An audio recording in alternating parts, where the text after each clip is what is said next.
On a mis les petits bidons dedans, et puis ça s'est arrêté là, et puis peut-être un mois après, on était à l'usine en train de travailler, on a fabriqué des bombes en béton. Elles n'étaient pas toutes en béton, il y avait un gros tube dans lequel il devait y avoir l'explosif dedans, et puis une couche de béton autour, un béton qui était fait avec des petits morceaux de fer, comme ça, voilà.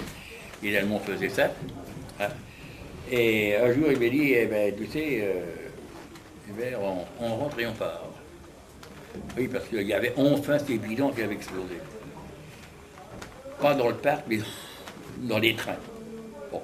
Donc il a fallu tout quitter. On est rentré à la maison, et puis bon, on n'a même pas pris de paye, ni les habits de travail qui étaient à l'usine, rien du tout. On est rentré. Et les valises, c'était vite fait. On n'avait pas beaucoup de matériel, et les valises, nous retrouvons chez la tante, à Clamart. Mon père reprend contact avec sa direction, et là, sa direction, gentiment, lui a dit, écoutez, vous êtes toujours payé. C'était agréable quand même. On avait deux payes des Allemands, enfin, mon père, pas moi. Hein. Il y avait donc la paye des Allemands, et puis son salaire de l'usine. Et là, il a été renvoyé à Autun. C'est là que je suis arrivé à Autun comme chef de service aussi, dans une usine, ben oui, tout le monde travaillait pour les Allemands, dans une usine qui fabriquait de l'essence, qui distillait ce qu'on appelle les schistes bitumineux, c'est une espèce de roche, si vous voulez, qui ressemble un petit peu à de l'asphalte. C'était en principe le même principe que la distillation du charbon pour faire du coke et du gaz, mais bon, là, on en sortait de l'essence. Donc mon père a été envoyé là-dedans. Oh ben j'allais bien. Hein, et moi j'ai été envoyé dans une école, le même genre que là-bas, mais au Creusot. Donc une école de chez Schneider, fait partie des mêmes groupes de sidérurgie. Donc je devais aller là, et quand j'y suis arrivé, je vais remonter un lundi, et le dimanche, le Creusot a été bombardé, il n'y a plus d'école. Alors pendant 15 jours, j'ai déblayé l'école. Bon, c'était pas un métier.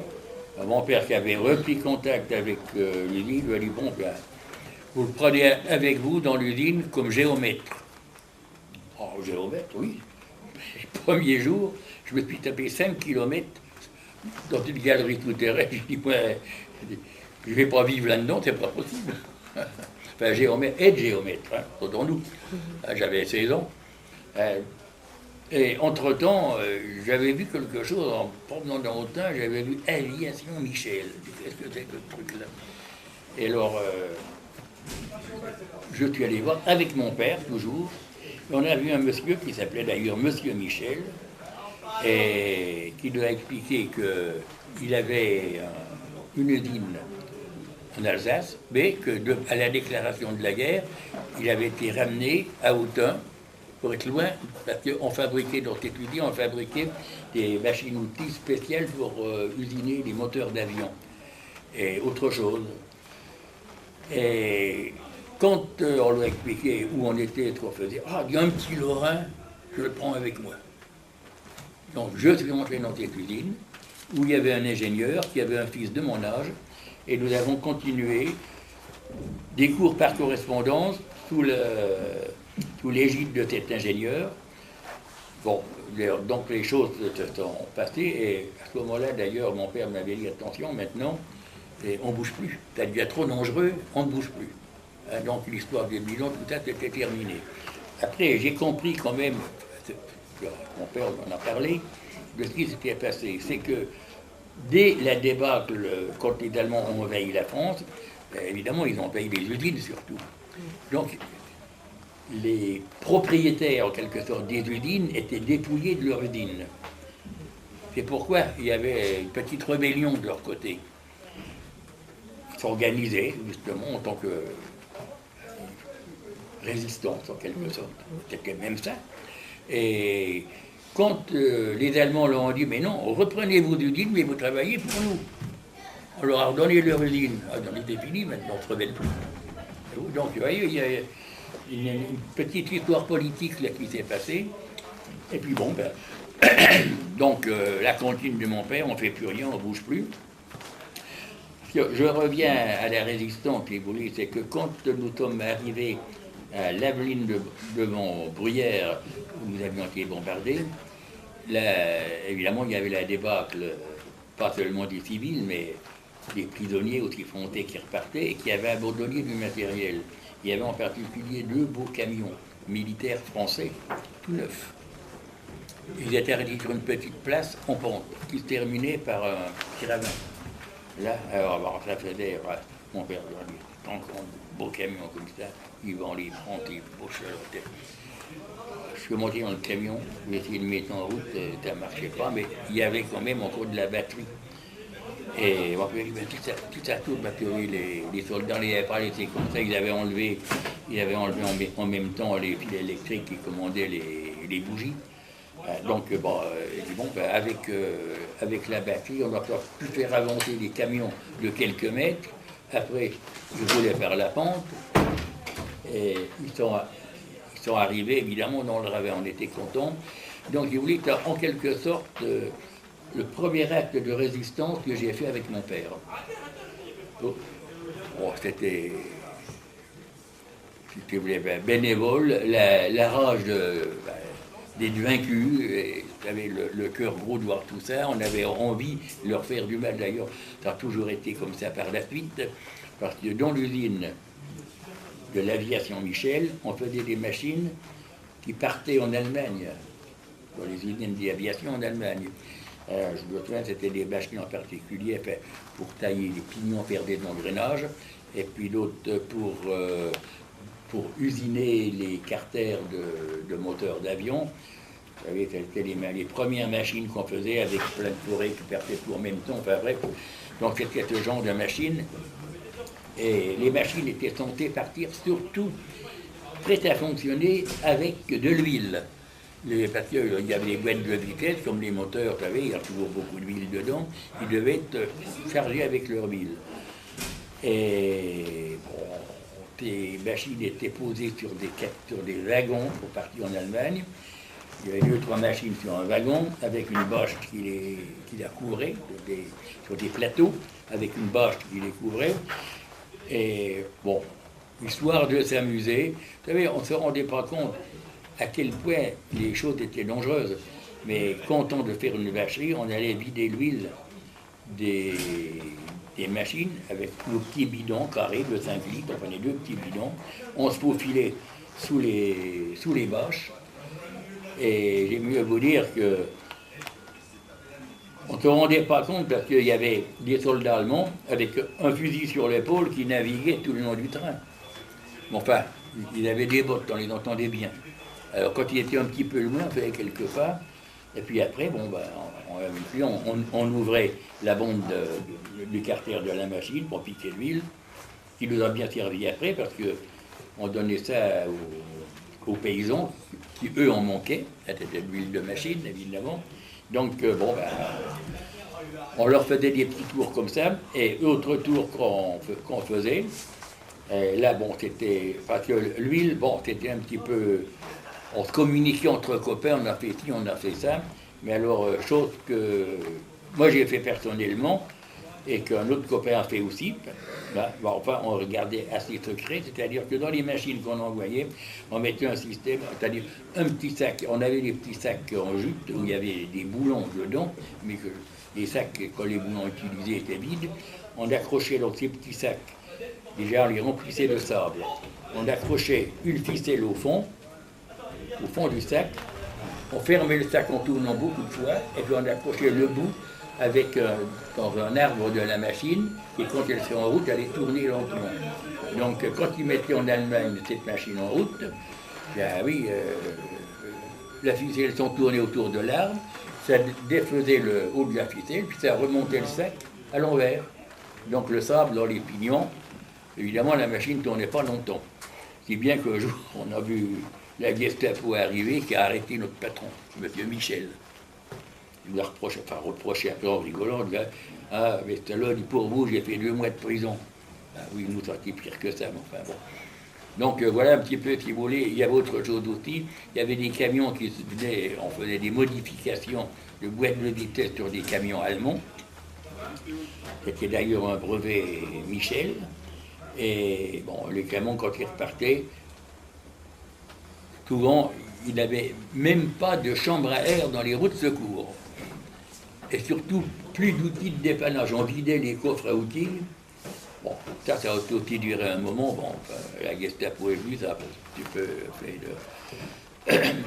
un petit peu d'alerte, d'alarme. Mais enfin, l'atelier était maintenu parce que les Allemands avaient besoin quand même du travail. Et un jour, quand même, il y a eu 3 grands cars qui sont arrivés. Mais on avait été prévenus, on nous a dit que les Allemands allaient venir prendre des ouvriers pour les envoyer en Allemagne. Ah oui, mais tu compte, quand ils sont arrivés, il y avait quand même 500 ouvriers dans cette petite usine. Il n'y en avait plus. Comme on avait été prévenus, il y avait de larges égouts qui communiquaient avec des souterrains qui rejoignaient un cirque romain. À Autun, il y avait un petit cirque romain et des souterrains qui allaient très loin sous la ville. Donc, bon, les résistants déjà qui étaient occupés de ça avaient trouvé la solution en passant par les égouts pour se sauver. Donc, bon, les corps sont repartis. On s'attendait à ce qu'il y ait des représailles. Ben non, finalement, ils nous ont laissé parce qu'ils avaient besoin du travail. Donc, pour en arriver là, voyez-vous, tous ces petits actes de résistance ont fait que j'étais dans cette usine où les jeunes avaient droit à une demi-journée de sport. Et à ce moment-là, il y avait un monsieur qui nous faisait des cours, des discours, et qui s'appelait le colonel Lessia. Il nous faisait des discours, je me souviens d'un discours un jour qui concernait le drapeau. Il nous a parlé du drapeau, tricolore évidemment. Alors, bon, il a peut-être eu des remontrances d'un côté par les Allemands, mais enfin ça s'est passé comme ça. Mais nous avions aussi des moniteurs, tout ça faisait un ensemble, et on était surtout incités à courir, à faire du cross. Et c'était là qu'un jour, avec d'ailleurs une petite équipe, où on se défendait en course, un jour on nous a demandé si on était libre le soir. Et le soir, mais une partie de la nuit. Bon, on est libre. Donc cette petite équipe, nous sommes allés sur un terrain où on a mis des cubilots, et nous n'étions pas que 5, nous étions une vingtaine, j'estime une vingtaine. Nous venions d'Autun, d'autres venaient du Creusot, d'autres de Montceau-les-Mines, et nous étions une vingtaine de jeunes, comme ça, et donc il y arrivait évidemment des parachutes avec du petit matériel, et on s'est mis sur le dos, d'ailleurs des petits sacs à dos qui avaient une dizaine de kilos dedans, et nous sommes partis comme ça jusqu'à Chagny. Pardon, je me crois encore ici, d'Autun à Chagny, à faire environ 40 km.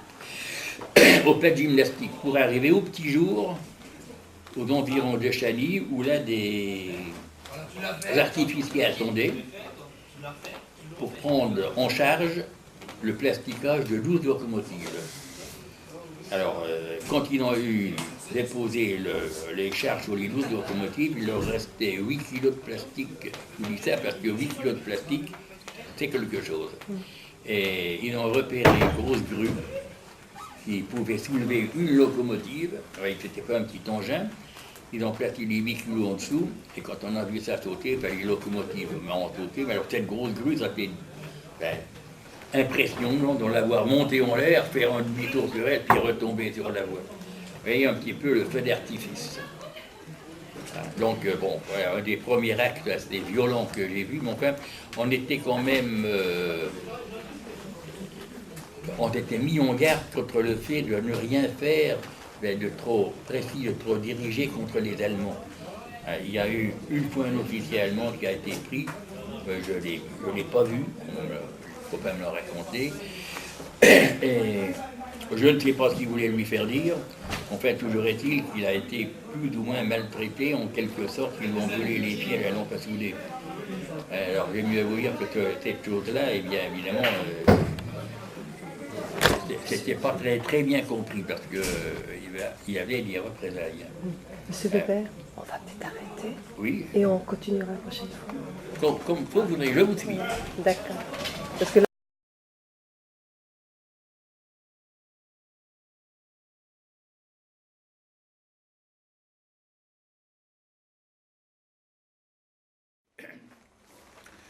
De là, un jour, un prof de gym, qui était aussi, qui travaillait aussi au même atelier où j'étais, excusez-moi, ça va pas mieux. Bon, on nous a demandé si on était libre le soir, parce qu'on faisait beaucoup de cross. Il y avait à ce moment-là un héros du cross-country qui s'appelait Pujason, et il venait quelquefois à Autun, on a fait quelques courses avec.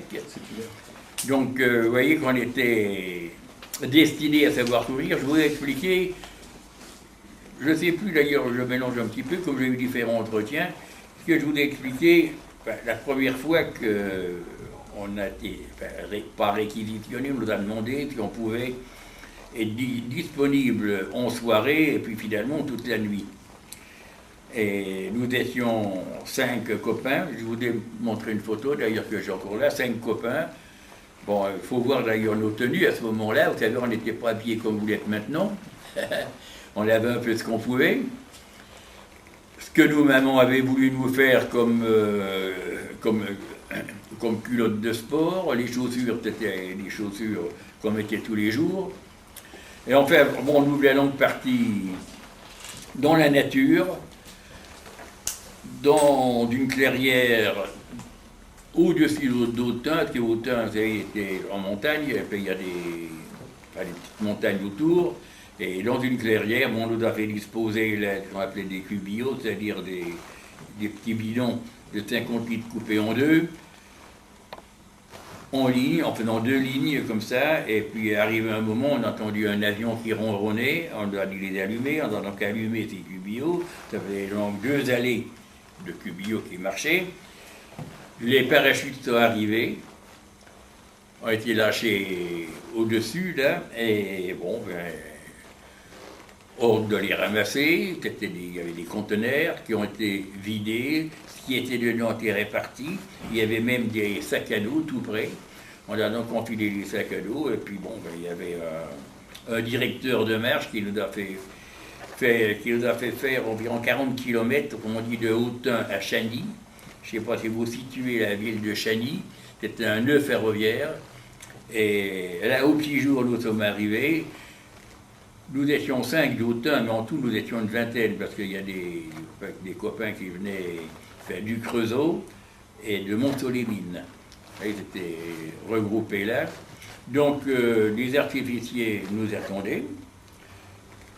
Et en réalité, nous avions transporté du plastique, des détonateurs. Donc, ils ont été installés ça sous les locomotives qui étaient en attente au parc de Chagny. Il y avait donc 12 locomotives qui ont été plastifiées. Et je me souviens qu'il est arrivé, oui, mais il nous reste 8 kilos de plastique. Vous voyez qu'on en avait transporté pas mal. Donc, ils ont placé ça, ils ont repéré une grue, une grosse grue qui permettait de soulever les locomotives. Je ne sais pas si vous voyez un peu l'engin, c'est un engin énorme. Ça représente à peu près le poids de 3 locomotives. Donc, bon, tout ça a sauté, on a bouffé l'artifice, on n'a pas été là longtemps, puisque dès que ça a commencé à sauter, on s'est replié et on s'est caché dans un endroit et on a repris le chemin la nuit suivante. J'ai oublié de prévenir mes parents, mais enfin quelqu'un s'en est chargé. Parce qu'on lui avait dit, nous on partait pour la nuit, bon, j'ai dit à mes parents, bon, c'est du sport. De temps en temps, quand même, on s'est déplacé pour des raisons sportives. Par exemple, je faisais du basket aussi en particulier. Donc on allait en monter à Paris, comme on disait l'automne, on montait à Paris pour jouer au basket. Et j'ai même joué en Coupe de France, en basket. Bon, c'était la guerre, on en faisait quand même. Donc, si vous voulez, c'est la première action que j'ai faite, effectivement, dirigée. Mais vous étiez au courant que c'était du plastique que vous transportiez à ce moment-là? Non, on l'a su qu'en arrivant. Ah, d'accord. On a vu l'utilisation. Il n'y avait pas que ça. Hein. Il y avait autre chose, il y avait des arbres, parce qu'une vingtaine, autrement dit, on avait environ 10 kilos dans nos sacs. Bon, moi j'avais un petit sac qui n'avait pas l'air d'être volumineux dedans, donc c'était du plastique. D'autres avaient des armes, genre mitraillettes, pas fusils, ont été plus petits. Et c'était la nuit, on a ramassé ça. Il y avait quand même des adultes qui étaient là, qui nous dirigeaient, évidemment. Et puis, en arrivant là-bas, on n'a même pas tellement regardé ce qu'il y avait dans les sacs, on les a donnés. Vous savez, on n'était pas, si vous voulez, en opération sportive. Et là, on savait, bon, on a transporté ça, on l'a donné, et puis de loin, on a regardé. D'accord. Voilà. Donc, bon. Et il est arrivé une autre fois où, bon, moi, je n'y ai pas participé directement, si vous voulez. Bon, enfin, j'y ai participé en tant que spectateur, où les mêmes artificiers ont été déposés des détonateurs, certainement avec un pain de plastique dessus, sur des bouteilles de gaz dans une usine, je vois ça, qui devait être du côté de Chalon-sur-Saône, peut-être par là. Je ne situe pas trop. Hein. Mais manque de chance, rien n'a sauté. Alors, on a eu la discussion, on a dit là, on a des trahis, on a des détonateurs qui ne marchent pas.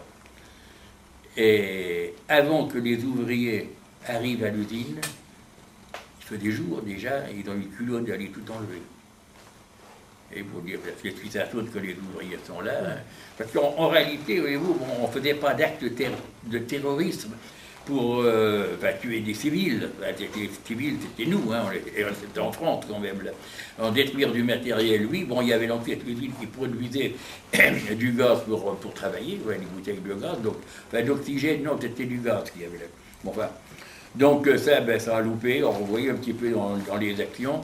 Il y a eu d'autres actions autour, d'ailleurs, où mon père travaillait. D'ailleurs, nous étions arrivés à Autun parce que mon père avait été envoyé là par sa direction. Je vais expliquer ce que mon père faisait. Il était chef de service dans une coquerie. Et là, il était arrivé là parce que c'était une usine de distillerie de schiste, où, en distillant le schiste, on en sortait de l'essence, qui sentait d'ailleurs très très fort, qui avait une odeur particulière et très désagréable. Bon, enfin, donc, il y a cette usine qui était là. Alors, ça a été une action, si vous voulez. J'étais au courant, sans être au courant. D'ailleurs, j'étais un petit peu mis à l'écart. Je dirai pourquoi après. J'étais un peu mis à l'écart parce qu'on me disait non, tu restes là, les jeunes. Bon. Donc, il y avait des miliciens qui gardaient cette usine. Ils avaient une petite cabane à côté de l'usine où c'était leur quartier général. Bon, il y était peut-être une dizaine là, mais il y en avait un ou deux qui de temps en temps faisaient une ronde. Enfin, paraît-il, d'après ce que j'ai entendu dire après, ils ne sont pas défendus. Quelques résistants sont arrivés, les ont encerclés, puis ils ont été déposés du plastique sur des piliers. Parce que cette usine était faite... comme les cités Lacus, il y a des filiers, et ces piliers, c'était tout un complexe de fours qui cuisait le schiste.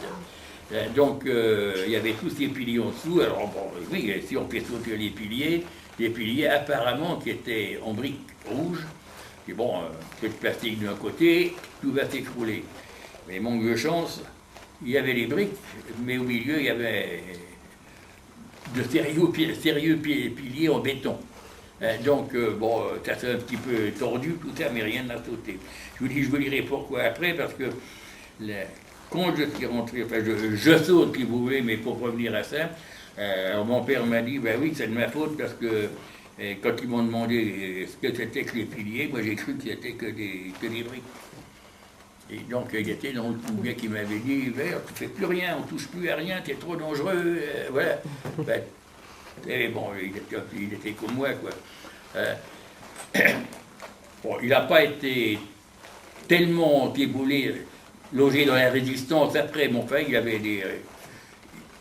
des rapports pour une bonne raison aussi, parce que à ce moment-là, c'était en 43, oui, l'hiver 43, où on avait le gros travail à ce moment-là, était devenu le ravitaillement des maquis.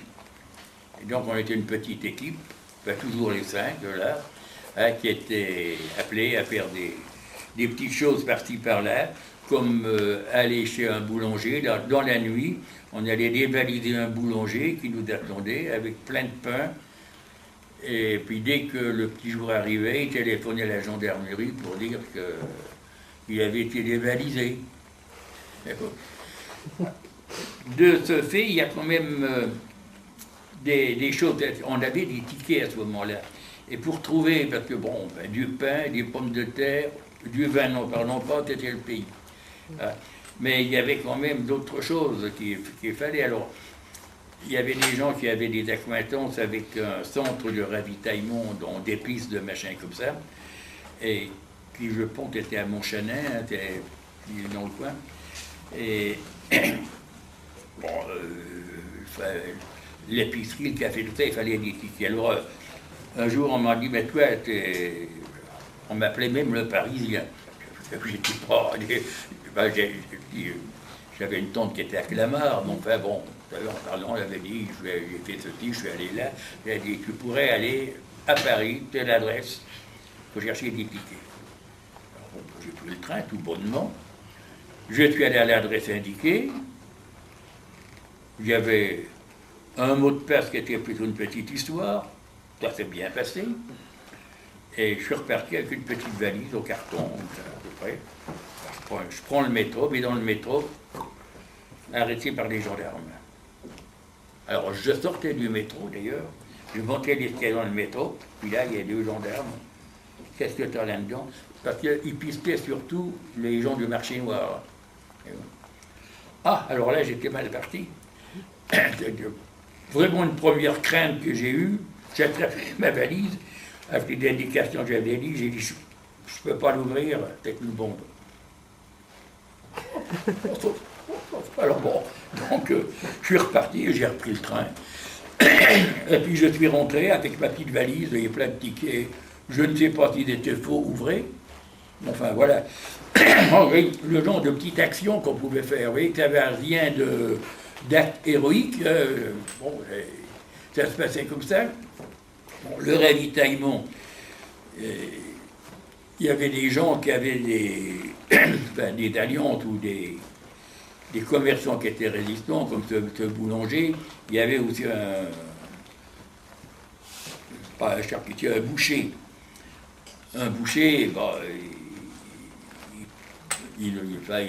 il tuait des bestiaux en douce. Et disons que ce n'était pas directement pour les maquis, parce qu'un jour, je suis allé chercher, parce qu'on avait toujours d'autres petites remorques derrière le vélo, c'était le moyen de transport, on m'avait dit, tu vas là, tu auras, il va te donner de la viande. Puis bon, je faisais un petit bout de chemin où il y avait une voiture qui attendait, qui remontait dans les bois, j'avais qu'un petit parcours à faire. Je suis arrivé là, c'était une grange avec une porte dans le fond, qui était souvent barrée par des bottes de paille. Là, il n'y était pas, la porte était ouverte. J'ai vu 3-4 gendarmes qui étaient là, avec des civils. Ils sont repartis chacun avec leur petit paquet sous le bras. Tellement le boucher il a été arrêté, un petit peu après. Bon, donc, on cherchait de la viande, et j'avais un ami, lui, il n'était pas dans notre coup en quelque sorte. En fait, c'était un fils de paysan qui avait une petite ferme. Et lui, mon père, il a des jeunes génisses. Alors, je dis, bon, il est d'accord, il veut bien vous en vendre une. Ah, je dis, oui, mais alors, j'en reparle, moi, à mon chef de groupe.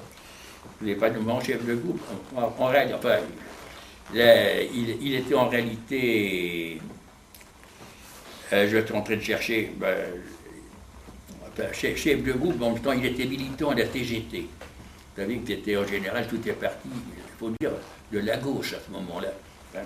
Donc, il dit, ben oui, comment on va faire? Parce que de temps en temps, on était allé chercher des moutons, donc les moutons vivants leur donnaient, se débrouillaient, les ça fait, je sais pas qui vont pouvoir, les gars, bon. Donc, on s'est dit avec ce copain du paysan, et puis un autre, d'ailleurs avec qui j'ai fait pas mal de choses, on s'est dit, bon, on va se débrouiller. Alors, comment on fait? Alors, bon, alors, il y en a un qui savait un peu comment tuer les bestiaux. Bon, on est quand même allé voir à l'abattoir, enfin, c'était l'abattoir, c'était des petits abattoirs de villes particuliers. On a vu comment ça se faisait. Alors bon, il fallait du matériel. On a fabriqué le matériel, et puis on s'est imaginé quelque chose. Donc effectivement, on a repéré cette petite génie, qui était quand même déjà quasiment une vache, qui était quand même une grosse bête, mais enfin qui était bien gentille, on lui a mis une corde autour du cou. On lui avait préparé un piquet avec un anneau au bout qu'on a enfilé, parce qu'il était dans un prix qui longeait un bois. Il y avait une petite obscurité, ça passait la nuit, hein, au clair de lune. Donc, bon, on a mis cet anneau dans la terre, on lui a mis une corde autour du cou, et puis, bon, passant de la corde autour du cou, on l'a amené avec la tête sur l'herbe, et puis je ne sais pas si vous savez comment ça se fait, bon, on avait préparé ce qu'on appelle un crépon.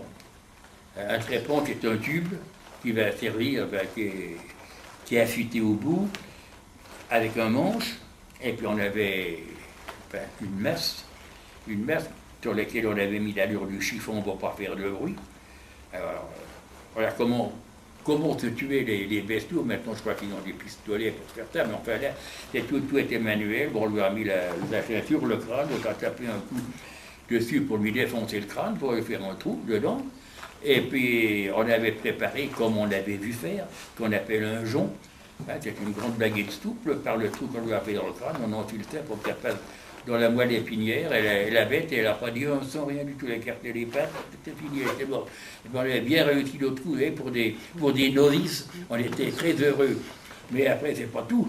Le bestiau qui était là, pour nous, il n'était pas question de lui enlever la peau, et puis bon, on avait préparé un trépied, un engin comme ça, mais assez grand, avec une poulie, plutôt un moufle, qu'on appelle un moufle, ça marche avec des cordes, il y a 2-3 poulies, et ça multiplie l'effort.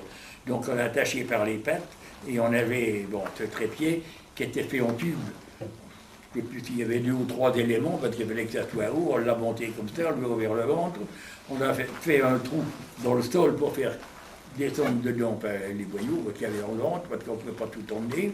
On a rebouché ça comme on a pu après, parce qu'on avait d'abord découpé au carré dans l'herbe, qu'on avait roulé, pour le remettre dessus après. Vous voyez un petit peu ce travail qu'il y avait.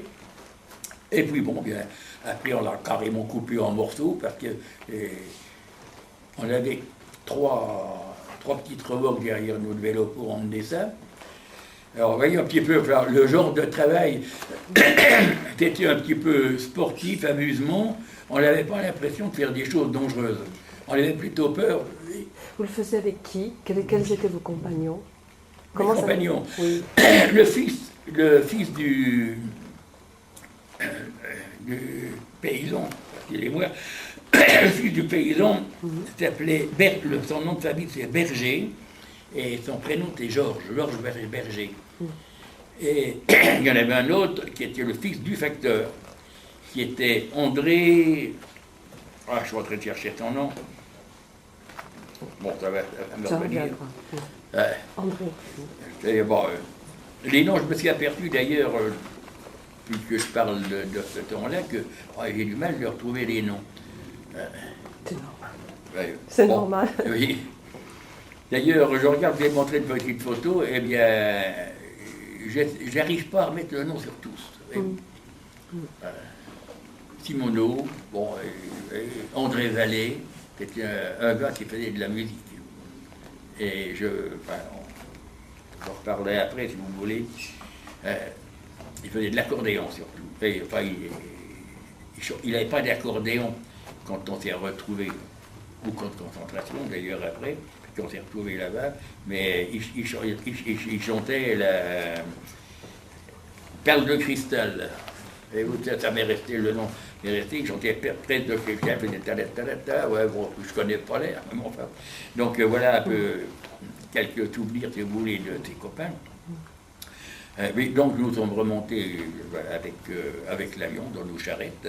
J'ai mieux à vous dire que les jambons, si vous voulez, il y en avait un par charrette. Et puis bon, on en a laissé dans un coin parce qu'on ne pouvait pas tout emmener. On est retourné après. La nuit suivante d'ailleurs, on n'allait pas très loin, mais enfin on sortait de la ville d'Autun où il y avait une voiture qui attendait. Et bon, ben, ça se passait comme ça. Alors, un autre, là où moi je n'ai pas participé, mais un autre incident, parce qu'il y avait quand même des incidents. Je vous parlais tout à l'heure de produits divers et qu'il fallait quand même approvisionner. Il y avait par exemple des pâtes, du café, des choses comme ça. Donc, on a maintenant, s'il y avait un monsieur qui travaillait dans un centre de regroupement des marchandises, et qui ne sais pas à quelle fréquence, mais enfin qui venait souvent à Autun avec une camionnette.